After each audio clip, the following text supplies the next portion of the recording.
कृष्णाय वासुदेवाय हरये परमात्मने प्रणताभ्यसनाशाय गोविन्दाय नमो नमः। एतावक्षत्रसौ सूतार्षिभ्यो सालये येन सत्ये गुरुश्रेष्ठा सम्पृष्टा सौनकादिभिः। स्वस्ति श्रीमद्भागवते महापुराणे पारमहंस्यां संहितायां द्वादशस्कन्धे नाम चतुर्थोत्सवः।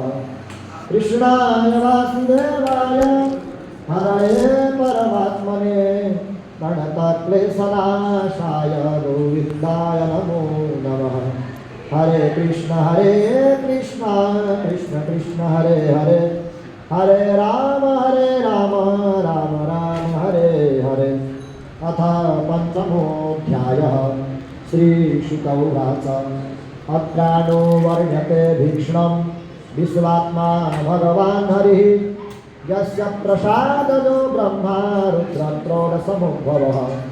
त्वं तु राजन् मरिष्येति पशुबुद्धिमिमां जहि, न जाता प्रागभूतोऽद्य देहवत्त्वं न मञ्चसि, न भविष्यसि भूत्वा त्वं पुत्रतो भवान्।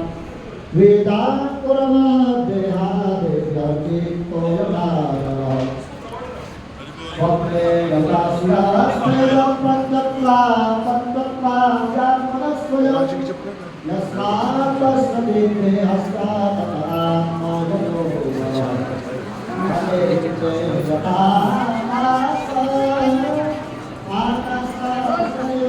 माल लूटने का टाइम था।